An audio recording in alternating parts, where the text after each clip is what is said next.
Tensions are rising over the conflict in eastern Ukraine after a massive Russian military build-up near its border with the region.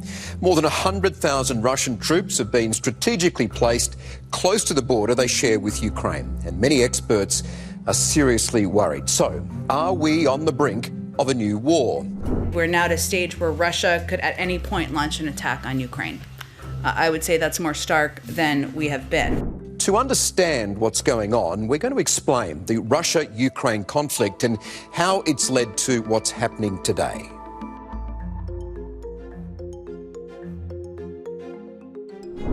First, let's look at how Russia and Ukraine are linked.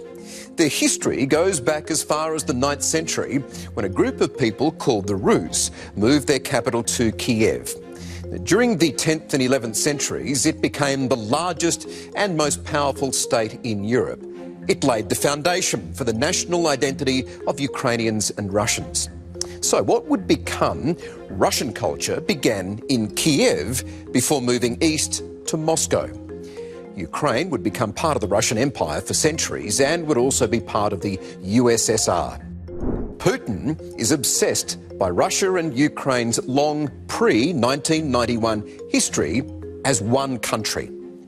In July 2021, Putin released an epic 7,000-word essay about their shared history, in which he said, quote, "I am confident that true sovereignty of Ukraine is possible only in partnership with Russia, for we are one people." The thing is, most Ukrainians don't agree with that version of history. Also fueling Putin's obsession with Ukraine is the events of 1991. Putin, as a young KGB intelligence officer, watched the Berlin Wall crumble, his beloved Soviet Union collapse. Since then, he's been on a mission to return Russia to what he believes is its rightful place on the world stage. The fall of communism at the end of the Cold War saw the former Soviet states turn westward, ditching their Russian rulers and turning to Europe's west and the US to create new economic, political and cultural futures. In 1991, Ukraine gained its independence from the Soviet Union. For 31 years, Ukraine has had its own sovereignty and been an independent country.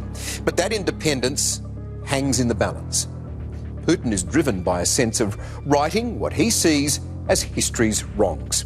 He wants to reverse what he views as the humiliating breakup of the Soviet Union more than 30 years ago.